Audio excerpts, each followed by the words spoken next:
My name is Gary Rutkowski, and today is August 30th, 2006. And today I'll be interviewing Robert Conrad in Thousand Oaks, California for the Archive of American Television. Okay, we're starting. And the first question I have for you is, what was your name at birth? At birth, Mm-hmm. it was Conrad Robert Falk. And when did you change it to your professional name? Oh, when my mother got married for the third or fourth time, I can't remember. I changed my name. My name was Conrad Falk, and I changed it to Robert Conrad because every time my mother would have a marriage, she would change my name to the name of her husband, and I got tired of it, so I just took Conrad Robert and reversed them. Before I was in the acting profession. Oh, so it really wasn't related to a show business name or anything like that? Well, actually it was, because I was a singer. And I changed it, at the beginning of my singing career, I changed my name to Robert Conrad. And what was your father's name? Leonard. And what did he do for a living? He worked in a plant. He worked construction. He became vice president of the National Sugar Company. He worked his way up. That's what he did for a living. Did you ever work with him in any way? No, we never worked together. Mm-hmm. He did an episode of A Wild Wild West. Okay, we'll get to that. Yeah, he played the heavy in The Wild Wild West. And what was your mother's name? Jacqueline. And did she work? No, my mother was in the public relations business. She was PR out of Chicago. Who were the kinds of people she represented? She had Berkeley Records, so she had singers of wonderful singers like Patti Page and a guy named Vic Damone who had a voice like Sinatra. Some people think his voice was even better than Frank's. It's a question of taste. I like both of them. Is that how you got interested in singing? No, I got interested in singing because I loved music. I did a play when I was 12 years old, a little silly play that we did. I don't remember the name of it now, but I was one of the actors in it. And did you play any instruments? Yeah, I play trumpet fairly well. I read music. The trumpet was my instrument. Were you in a band or did you do solo singing? I was with the trio. It was called the Bob Conrad and the Paris Trio. I didn't play horn in my group. I just sang. Okay. Were you a teenager or early 20s? Yeah, I was 19 to 22. 3 years that we worked together. We worked together successfully, too. So you did sort of gigs in and around Chicago? Yeah, we worked all around Chicago. We worked the hotels. The Edgewater Beach Hotel was one. We worked El Monaco was another club we worked, which was really a nice kind of semi-jazz club. I've forgotten to ask you, where and when were you born? Well, I was born March 1st, 1935, in the south side of Chicago. So you spent your childhood there? I spent the first 19 years of my life on the south side. Then I moved up north when I got 2 jobs. You had to have 2 jobs to afford living up north. And what were your other interests as a kid? Up south, down south is what it's called in Chicago. Down south, you didn't need a job. What were your other interests when you were growing up? Boxing. Boxing and football. I was a middle linebacker. I played well. I set the private school scoring record as a running back, which I was very pleased to have done. I didn't even realize it till a guy came up to me and congratulated me when I was making a movie in Chicago. And he had been on the same team as myself, and he said that I had set that record. And I said, now I remember. Sure I did. So boxing was one sport. The other sport was football. And I loved ballet. Really? Mm-hmm. Did you train for that? No, I never did, but I always loved to watch ballet. It was something that I was impressed with. Did you consider athletics as a career at any point? I considered boxing as a career. Mm-hmm. But they weren't making a lot of money in those days, and it wasn't as popular as it's become, so I begrudgingly left boxing and focused on my singing. And when did you start acting? I started acting professionally. Mm-hmm. I started acting professionally in 1957. And had you done it in high school and college? No, I never did it in high school. I studied it in college. I studied at Northwestern University. And I did a lot of work at the college level. I put that that level. It's not the same level as the pro level. It's better. And what was your approach to acting, or what did they teach you? Acting, what my approach was, you talk and listen, and you say a line and you say it in a believing way. As an example, I don't necessarily care for you. Now, of course, I don't mean that, but you believed it. And that's what acting's all about. Acting's all about being real. Take actors like Spencer Tracy, real actor. Marlon Brando, a real actor, but he had his own way of acting. And I like John Garfield was a guy I liked. I liked a guy named Jimmy Cagney. I liked James Dean for some of his work. I didn't like some of the work he was forced to do because he was always crying or weeping. His father didn't like him in Rebel, and he got all upset in East of Eden. And in Giant, he had some problems, but he still was a wonderful actor. And how did you come to get your first professional acting gigs? My first professional job I got through a friend of mine named Nick Adams. He's an actor at that time. He passed away when he was very young, 38 years old. But we were friends, and he was doing a movie called Juvenile Jungle. And he asked the producer if I could play the small part in the movie, and the producer said, yes, of course, sign me up. And then Nick bailed on him. He got a better job, and they were stuck with me in Juvenile Jungle. And my job in Juvenile Jungle was the camera opened on the scene, and there were these two kids embraced in this love making. And you panned off the kids onto the actors coming down the stairs. Well, my job was kissing the actress. Tough job. It was tough for me because I wasn't used to kissing women I didn't know, and I was uncomfortable with it. My wife said in my acting, the worst thing about it was my kissing. She said she never believed it. And I said, the worst thing about your acting was the same thing. I never believed it. Keep it that way. I don't want to start believing it. I see some of these guys that are married and their wives are actresses, and that tongue comes out and all that stuff starts going on, and I go, and then she goes home to her husband, and that was a day's work. Give me a break with that. I don't go for it. Doesn't work for Uncle Bob. Going back a little bit, how did you meet Nick Adams? I met him in a club in Chicago. He was on his way to Fairmont, Indiana. He was plugging a movie to James Dean's Story, and he was a friend of Dean's from Rebel Without a Cause. And he stopped by. They had a late night radio show out of this club called the Chez Paris.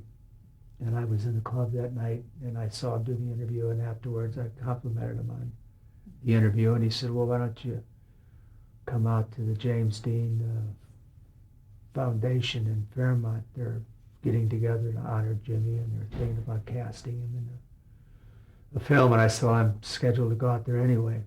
And he said, you are? Why? I said, because I publicized his movie, Giant. He said, how did that happen? And I explained it to him. And he said, well, then we'll meet out there. And I said, then we'll meet again. And we did. And he said, when you come to Hollywood, look me up. And I said, hey, not a problem. I'll look you up. And subsequently, I looked them up. And it was the beginning of a friendship that lasted 11 years. And how did you come to publicize Giant? What was your involvement? Well, James had passed away, unfortunately, prematurely. And they thought that the film wouldn't have success because the star had passed away.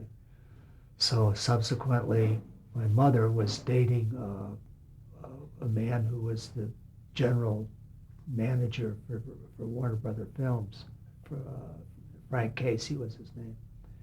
Not that that's important because I don't think Frank's been around for a while. But in any event, my mother was seeing him, and he asked if I still, what I was up to. My mom said I was singing at night and working, loading trucks from midnight in the morning until 8:30 in the morning, midnight night till 8:30 in the morning.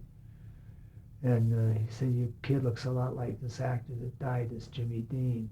And would he be interested in posing outside a picture Dean and doing a man on the street interview?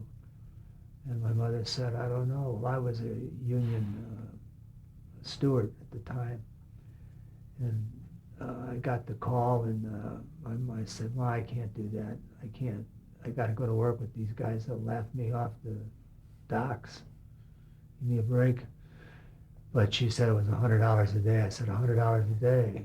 Are you kidding? I was making $74.40 for 40. I was making $1.86 and a half an hour for an hour's work, and $100 was a lot of dough. So I said, I jumped at the opportunity, and there were about 8 kids passing on the street when I first did it. There were almost 250 the 5th day.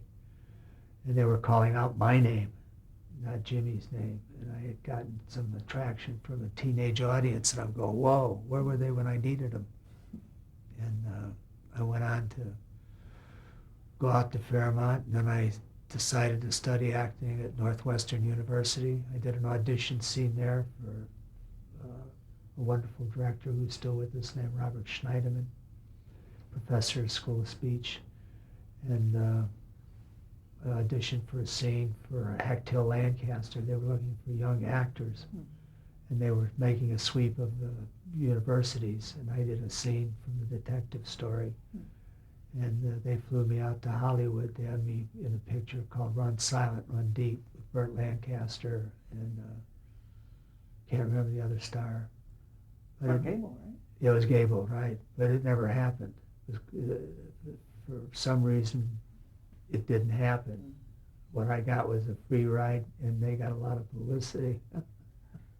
Did you screen test at that time? No, I did a live scene, which is what I preferred to do. And what it was actually was a bunch of actors got a free ride out to Hollywood. I guess they made extras out of a few of us, but I wasn't one of the chosen few. Did you go back to Chicago and then come back to Hollywood, or did you stay? Oh no, my introduction to Hollywood was strange. I was here 3 days, and 3 nights. I stayed at the Hollywood Hotel, which is still with us. And it was just odd for me, you know. I felt funny. And what's that street in Rodeo? On Rodeo Drive, their offices were 1 block over, Lancaster and Hecht. And I went back and said, this is for me. I'm going to go to New York, and I'm going to do theater. So I went to New York. And how long did you stay in New York then? I was in New York from the 2nd of June until the 17th of August. So you spent just the summer? Spent just the summer, and it was, winter was coming, and I knew winters in New York got cold. And I decided that if I was going to be in the acting business and out of work, I might as well go back to Hollywood, because at least they have a warmer climate. What was it specifically about Hollywood that kind of turned you off? Well, it didn't turn me off. Or It was just different from the kind of acting that I was used to coming on stage, and without cameras and without, with all due respect, without makeup, just coming, doing it, so to speak. That's what was different. And when you went to New York, did you get any show? Were you on? I got a lot of auditions, but I didn't get any jobs. Mm-hmm. When was the first time you saw television? When I first saw television? Yeah. Oh, it was back in the 50s when there was a show called Arthur Godfrey. And he had a talent show, and he had his own talk show. And we used to stand outside these television stores that sold TVs and they'd have their TV on at night. And a bunch of us would stand together and all look at the TV through the glass window. That was my first experience, television. And when you came back out to Hollywood, did you get an agent? How did you go about getting your job? Yeah, I came out here and I was supposed to get an agent who actually was Jimmy Dean's agent. And I wasn't comfortable with that. And Nick Adams said, no, you want to go with another agent. And I said, are you sure? And he said, I'm sure this would be a good agent for you. And his name's on that script over there. He's got a movie he wants me to direct called Double or Nothing. His name's Henry Rackett. He was instrumental in my early career until I went over to Warner Brothers, and then I went with the William Morris agent. You always leave your small agent when you become a star.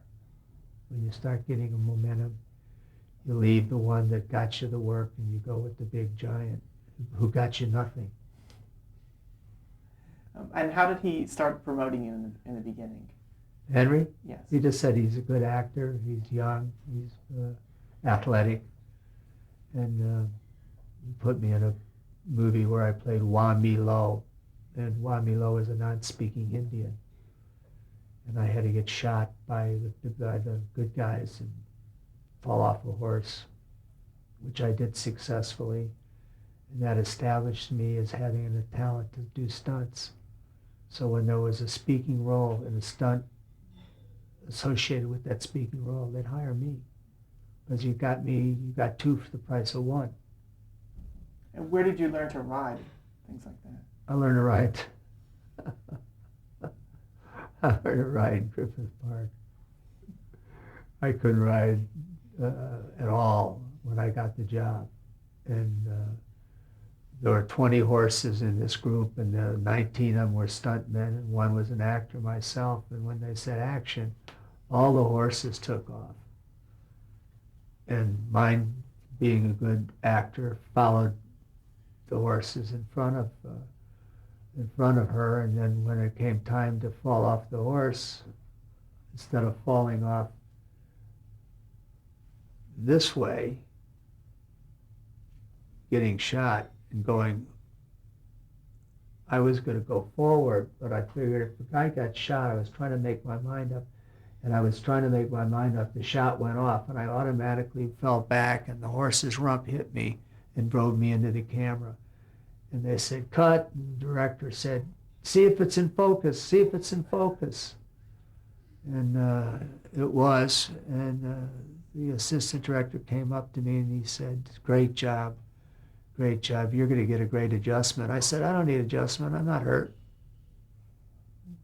And I didn't realize that in Hollywood speak, an adjustment meant they increase your salary based on the value of your work.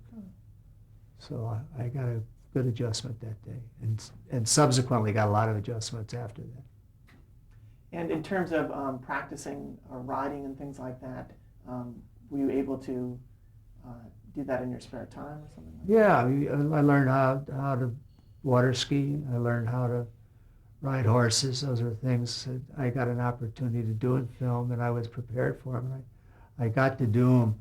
In my opinion, I got to do them fairly well. Not being modest, but my work speaks for itself. Were you being typecast, doing a lot of westerns or things like that? No, I was doing anything. I was doing, other than just westerns, I was doing bad guys and film. I had a variety of work. And when did you first start getting into television acting? It was all television. Oh. Mm-hmm. Yeah, my first job was a movie, and then after that, I went over to Ziv, and that was a television corporation, so it was all TV. He was doing things like Sea Hunt? That Sea Hunt. I did a Sea Hunt. Yeah. And I was supposed to ski in it. And I didn't know how my skiing was. I wasn't real confident with it. unfortunately, they ran out of time, so they were going to use a double that they had gotten somewhere, some double film, and I just did the speaking. There's a school of whales heading across the channel, dead ahead of us. One of my lines. It's only 50 years old. And how did you come to work for Warner Brothers Television?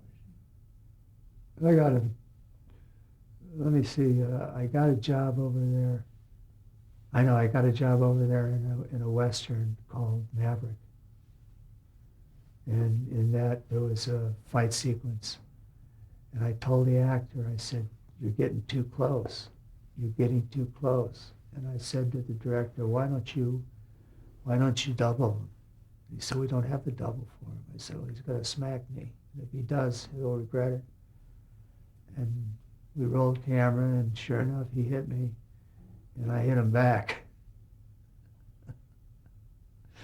And it went out to the executives, and an executive named Hugh Benson said, "I like that kid.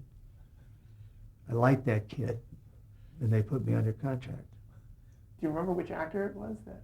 No, he came up to me. He's retired from the acting business now. He's in real estate. But he came up to me at a party about, I think, 3 years ago and congratulated me for helping him retire from show business. So you don't want to say the name? No, I'd say it. I can't remember. Oh, okay. And talk a little bit about that contract that what kind of contract did you sign with Warner Brothers? I signed a 7-year deal for permission to drive on the lot, and you could have a dressing room, but the money wasn't something that Colonel Warner was generous about. But that was good because I learned my craft while I was getting paid. We were underpaid. I mean, everyone knows that. But I felt, in my particular case, it gave me an opportunity to be around the major stars and also to learn to act. And when you were under contract like that, you would come onto the lot, and how would you get assigned to a show? Well, the casting director? Yeah, casting director. His name was Hoyt Bowers, and he would read a script and say, "Let's put Conrad in that show," or "Let's put," then they'd introduce you to the director. The director would have you read for him, and if the director liked your work, you had a job. And so you pretty much played all the... Yeah, I played everything. I played, combat. I played,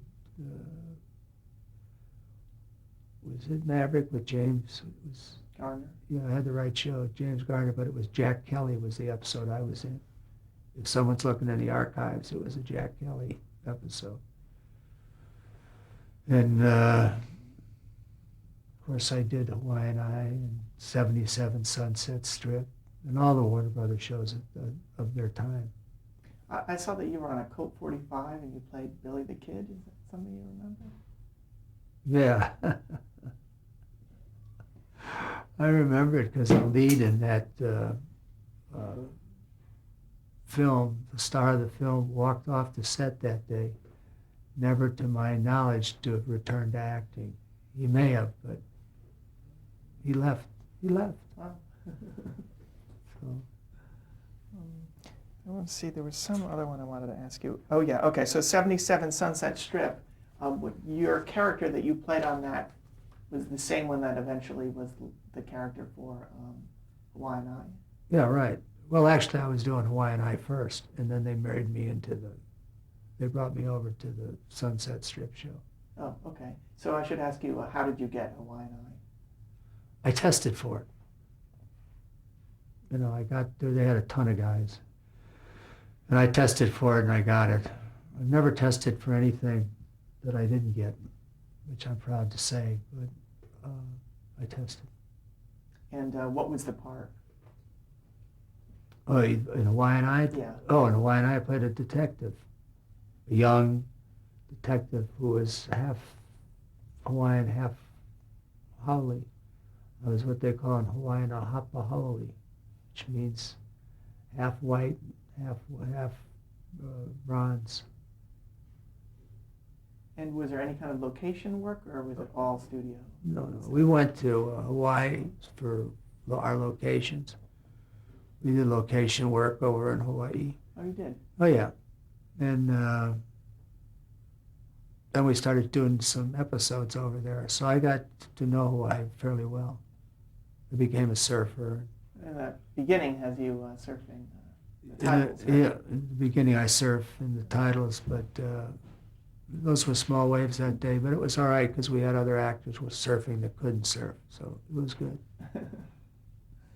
And what was the experience like doing that show, being a series regular for the first time? Well, it was great having steady work.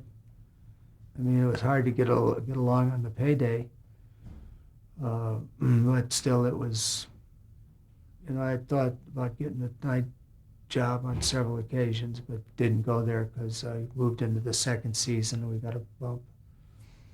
I think it was $65 increase.